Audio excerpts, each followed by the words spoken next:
السلام علیکم ورحمۃ اللہ وبرکاتہ۔ عزیز طلباء، ہم ایک مرتبہ پھر اقرا وفاظ بوائز سیکنڈری اسکول کی جانب سے جماعت نہم دہم کی اسلامیات کی آن لائن کلاس میں آپ کو خوش آمدید کہتے ہیں۔ آج اس سلسلے کا چوتھا درس ہے اور اس درس میں بورڈ کے نصاب کے مطابق حدیث نمبر 20 انشاءاللہ پڑھی جائے گی اور اس کی تشریح آپ کے سامنے کی جائے گی۔ تو میں آغاز کرتا ہوں۔ رسول اللہ صلی اللہ علیہ وسلم کا ارشاد مبارک ہے، خیر الناس من ينفع الناس، لوگوں میں اچھا وہ ہے جو لوگوں کو نفع دیتا ہے۔ اسلام کے نظام اخلاق میں خدمت خلق کو بڑی اہمیت حاصل ہے۔ اچھے اخلاق اور اوصاف کی تعلیم اسلام کی بنیادی تعلیمات میں سے ہے،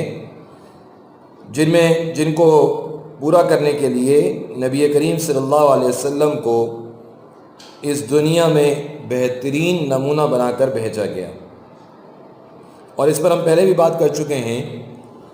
کہ انسان کے ذمے حقوق اللہ بھی ہیں اور حقوق العباد بھی ہیں، اور بہترین انسان وہ ہے جو حقوق اللہ کو بھی ادا کرے اور حقوق العباد کو بھی ادا کرے۔ یہاں اس حدیث شریف میں حقوق العباد کی طرف توجہ دلائی گئی ہے کہ لوگوں کے فائدے کے لیے انسان کام کرے اور لوگوں کو فائدہ پہنچائے، ان کو نفع پہنچائے۔ یہ صفت اور یہ خواہش ہر جاندار کے اندر ہے، اس کی فطرت میں ہے کہ وہ اپنی ضروریات پوری کرنے اور اپنا فائدہ تلاش کرنے کی فکر میں لگا رہتا ہے۔ ہر ایک جاندار کے اندر، چاہے وہ چونٹی ہو،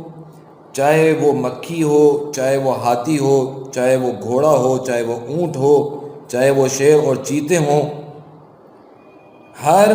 جاندار میں اللہ تعالیٰ نے یہ صفت رکھی ہے کہ وہ اپنی ضرورت کو پورا کرنے کی کوشش کرتا ہے، اور جس چیز میں اس کو فائدہ نظر آتا ہے، فائدہ محسوس ہوتا ہے، اس کو حاصل کرنے کی فکر کرتا ہے، کوشش کرتا ہے۔ اسی وجہ سے علماء فرماتے ہیں کہ انسان سے اگر دین اسلام کو الگ کر لیا جائے تو اس میں حیوانیت کے علاوہ اور کچھ بھی باقی نہیں رہے گا۔ جیسے دیگر حیوان صرف اپنے فائدے کے حوالے سے سوچتے ہیں، انسان بھی یہی کرے گا۔ انسان اور حیوان میں یہ فرق بہت واضح ہے کہ حیوان اپنے پرائے حلال اور حرام میں کوئی تمیز نہیں کرتے، جبکہ انسان کو اللہ تعالیٰ نے عقل و شعور کی دولت سے نوازا ہے، اسے دین اسلام، دین فطرت جیسی دولت عطا کی ہے۔ اسی دین خداوندی کے تحت انسانوں میں سب سے افضل انسان وہ ہے عزیز طلباء جو لوگوں کو فائدہ پہنچائے، جس کی ذات سے لوگوں کو فائدہ پہنچے۔ اسی لیے قرآن پاک میں اللہ تعالیٰ نے فرمایا کہ اس دنیا میں عزت و کامیابی، جس کا مفہوم میں عرض کر رہا ہوں، انہی لوگوں کو نصیب ہوتی ہے جو خلق خدا کو فائدہ پہنچاتے ہیں اور انسانیت کی فلاح و بہبود کے لیے کوشاں رہتے ہیں، محنت کرتے رہتے ہیں۔ عزت انہی کو ملتی ہے، لوگوں کی نظر میں معزز وہی ہوتے ہیں جو لوگوں کو فائدہ پہنچانے کی کوشش کرتے ہیں، جن کی ذات سے لوگوں کو فائدہ پہنچتا ہے تو لوگ ان کی عزت کرتے ہیں، ان کا احترام کرتے ہیں، ان سے عقیدت رکھتے ہیں، ان سے محبت کرتے ہیں۔ اور مخلوق خدا کو فائدہ پہنچانے کی وجہ بتاتے ہوئے حضور اقدس صلی اللہ علیہ وسلم نے ارشاد فرمایا الخلق عیال اللہ، تمام مخلوق اللہ کا کنبہ ہے۔ ٹھیک ہے کہ کنبہ تو خاندان کو کہتے ہیں، لیکن اللہ کی تو کوئی اولاد نہیں ہے، لیکن اللہ کو اپنی یہ مخلوق محبوب ہے۔ اللہ تعالیٰ اپنے بندوں سے محبت کرتے ہیں، اور حدیث شریف میں آتا ہے کہ 70 ماؤں سے زیادہ محبت نہیں، 70 گنا ماں کی محبت 70 گنا کر دی جائے تو اس سے بھی زیادہ اللہ تعالیٰ اپنے بندوں سے محبت کرتے ہیں۔ اس لیے جو شخص اللہ کی اس مخلوق کو فائدہ پہنچائے گا، خصوصیت سے انسانوں کو فائدہ پہنچائے گا، اللہ تعالیٰ اس سے محبت کریں گے۔ اور جب ہر شخص یہ سوچے گا کہ اس کی ذات سے لوگوں کو فائدہ پہنچے اور دوسروں کے لیے اس کے دل میں ایثار کا جذبہ ہوگا، خیر خواہی کا جذبہ ہوگا، تعاون کا جذبہ ہوگا، ہمدردی کا جذبہ ہوگا، تو جب ہر شخص اس جذبے سے سرشار ہوگا تو معاشرہ کتنا محبت والا، الفت والا، اور کتنی خیریں اس معاشرے سے دنیا میں پھیلیں گی جب لوگ ایک دوسرے کا ایسا خیال رکھیں گے اور ایک دوسرے کے لیے ایسے جذبات رکھیں گے۔ ایک موقع پر حضور اقدس صلی اللہ علیہ وسلم نے ارشاد فرمایا الدین النصیحہ، دین خیر خواہی کا نام ہے۔ پوچھا گیا، عرض کیا گیا کس چیز کی خیر خواہی؟ تو حضرت صلی اللہ علیہ وسلم نے ارشاد فرمایا اللہ اور اس کے رسول صلی اللہ علیہ وسلم اور مسلمانوں کے حکام اور عوام کی خیر خواہی کا نام دین ہے۔ یعنی ان کو دین کی بات پہنچائی جائے، دین کی بات بتلائی جائے، دین ان تک پہنچایا جائے۔ سب سے بڑی خیر خواہی اور سب سے بڑا نفع عزیز طلبہ یہی ہے کہ لوگوں تک دین کی بات پہنچائی جائے، اس لیے کہ دین کی جب بات پہنچے گی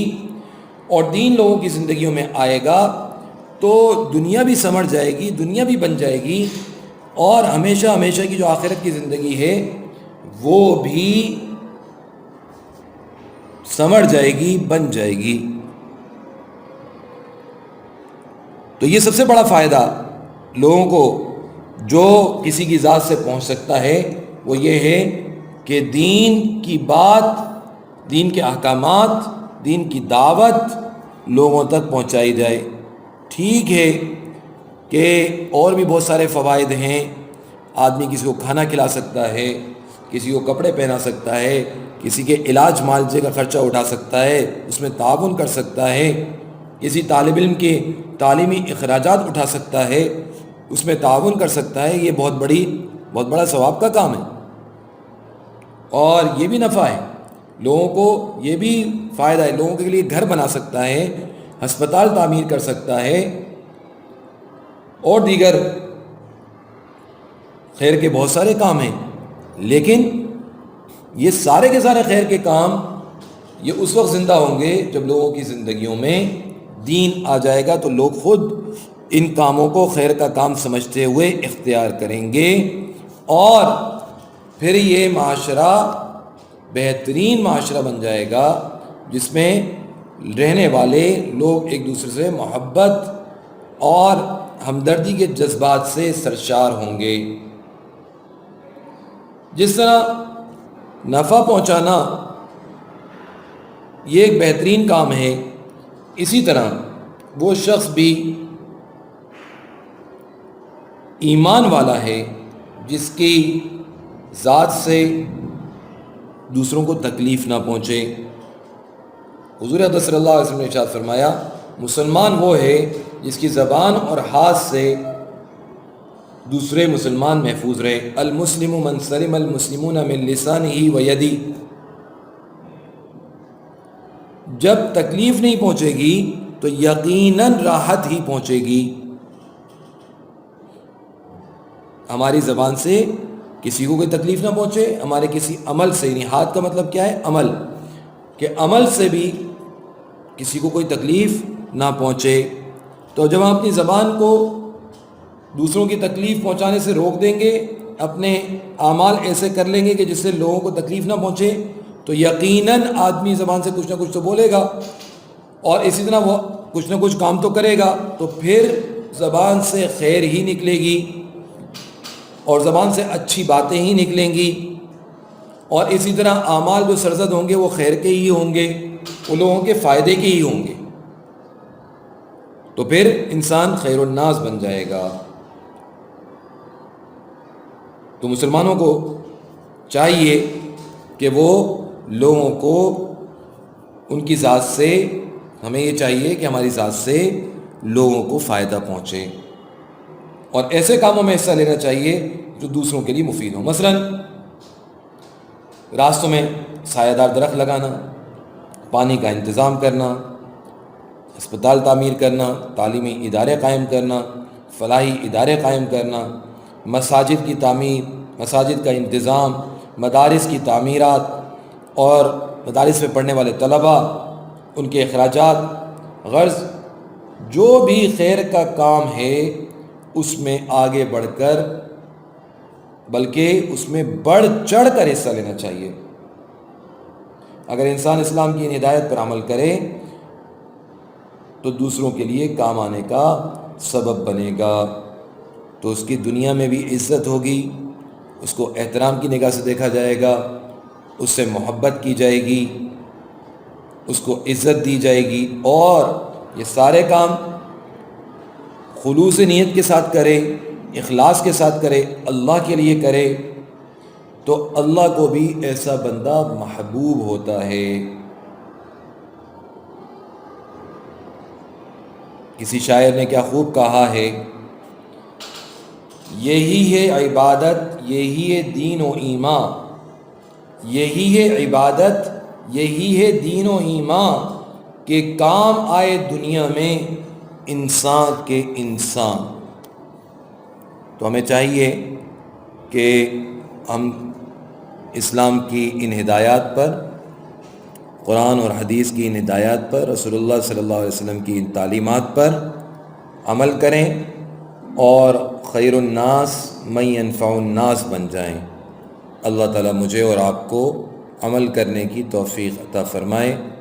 وآخر دعوانا ان الحمد للہ رب العالمین۔